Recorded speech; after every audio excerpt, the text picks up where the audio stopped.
Everyone's all excited for the new Super Smash Bros. I myself am more than just hyped for the game. But before Smash comes out, I've been working non-stop on our completionist review of Hyrule Warriors, which, by the way, that game is 200 plus hours worth of long completionist goodness. That review will be next week. In the meantime, let's get back on the topic of Super Smash Bros. One of the best things about Brawl, despite how much everyone hates it, was the introduction of the Smash Ball. The Smash Ball has become such a love-hate item that changes the tide of battle so quickly. The game becomes eye candy, a visual barrage of nostalgia as well as destruction. So to get us all pumped for Super Smash Bros. 3DS and Wii U, here's my part 1 of the top 10 final smashes in Super Smash Bros. Brawl. Part 2 will come out when the 3DS/Wii U version does, and we'll address the new final smashes as well. Number 10! I put the Landmaster Final Smash from Fox, Falco, and Wolf on the very bottom of this list because I appreciate what it does, but this one actually kind of bothers me a lot. This smash is the one that, after releasing, everyone in the room lets out a large collective sigh. I like the idea of taking up the whole screen, the barrel rolling, and the firing of the cannon, but what drives me crazy is that flying off the screen death. That's always the one thing I hate about this smash the most. But I gotta give it props. It's very cool. It's too Unfair. It's unfair. Number 9! If we were talking about super cheap, unfair final smashes, this one takes the cake. Sonic's final smash features him grabbing the 7 Chaos Emeralds, yelling, "Now I'll show you!" and becomes Super Sonic. He can then wipe out all the characters on the screen. Yes, this smash is broken, yes, it's unfair, and yes, everyone hates it, but I loved the animation. I love Sonic grabbing all 7 Chaos Emeralds instantly, a feat that usually requires an entire Sonic game to be played in full.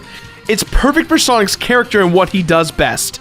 Unfortunately, if you have my skills, Sonic is too fast and will just blast off the screen almost instantly. 3, 2, 1, go! The winner is Mr. Game & Watch.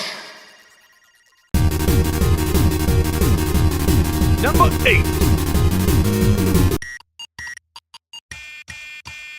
I've never owned a Game & Watch, but I did have a lot of those Tiger handheld toys, so I have a vicarious relationship with Game & Watch, and I can't help but laugh when Mr. Game & Watch turns into a gigantic octopus. There's something so derpy and cute about the octopus, I just want to fall into its evil clutches.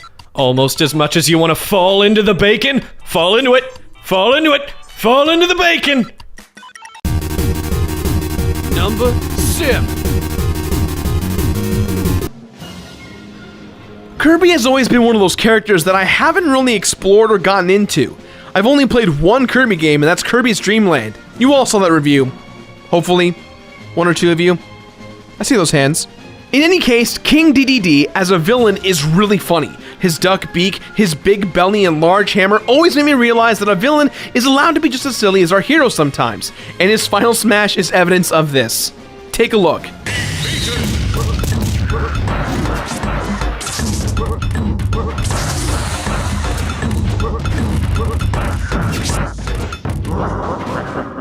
It's not the most practical final smash depending on the stage, but I can't help but dance every time I hear that music. Yeah. Since we're on the topic of dancing, Donkey Kong's final smash is one of my favorites, but it's also one of the hardest to pull off. Unlike most final smashes, this one requires you to hit the button to the beat. The better you are at it, the bigger the area of effect is. This, while fun, is also somewhat frustrating if you're not the most rhythmically attuned person. Not only is it an audio cue, but it's also a visual cue that you need to hit on the button whenever DK's hands hit the drum as opposed to just spamming it.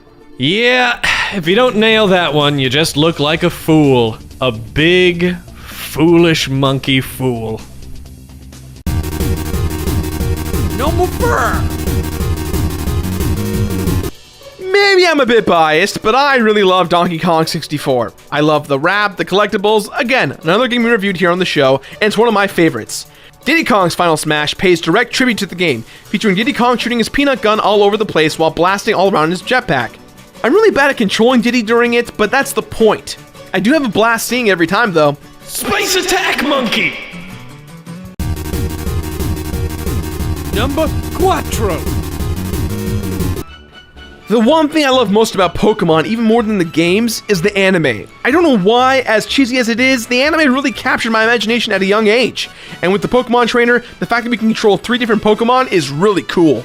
You must be kind of bummed that Ivysaur and Squirtle are actually cut from the new Smash, huh? I am excited that Charizard is still around, but I gotta admit, I am kind of bummed. That's okay, because this Final Smash is really great. The starters all team up and blast the screen with their unique skills, while featuring the It's Super Effective screen from the game, a hilarious rendition. Especially when it fails. It's super effective not. 3! Captain Falcon has always been my go-to guy when I want to just have a good time. All of his Falcon attacks are so gratifying when they connect. I love his voice as well. Just hearing Falcon Punch, followed by the smack and its sweet chin music. What? The Falcon Final Smash is also the same thing. Captain Falcon summons his F-Zero ship, the Blue Falcon, to take out your opponents and take them to the F-Zero tracks. It then features the Blue Falcon traveling at high speeds to run everyone down. Number 2. Alrighty, so I have to admit this, Samus is my main, Samus, I don't care how you pronounce it. I love her, and I love how she handles. Why don't you marry her? And her final smash is so perfect. Taking up the entirety of the screen, a gigantic beam starts out small and slowly becomes ridiculously large, and you can move it too, depending on how your enemies try to run. Now I have to admit, in the original Brawl, I was pretty bummed that you lose the suit, but thank God they fixed it in Super Smash Bros. For 3DS and Wii U. The ultimate number 1! Alright, I'm just going to show it.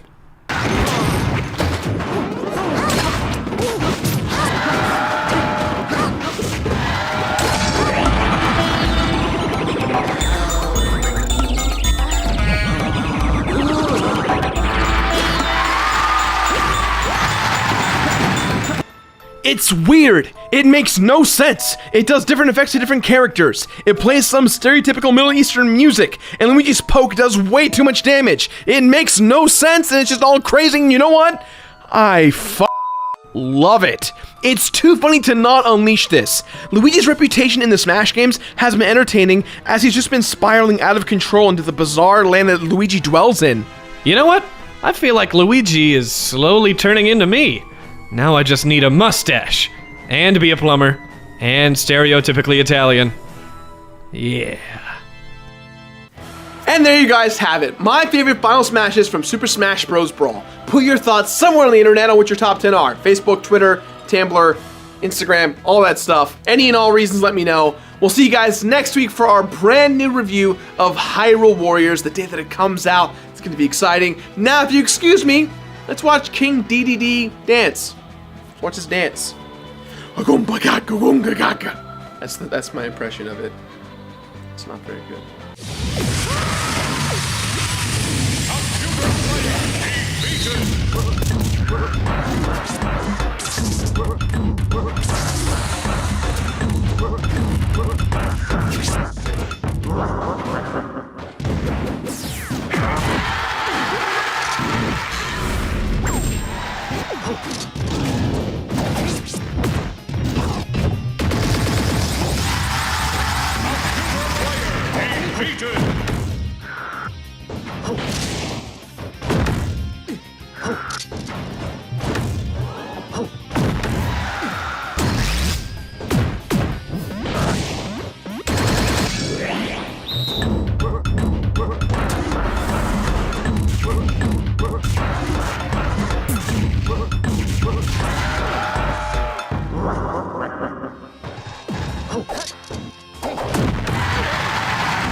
Everyone's all excited for the new Super Smash Bros. I myself am more than hyped for this game.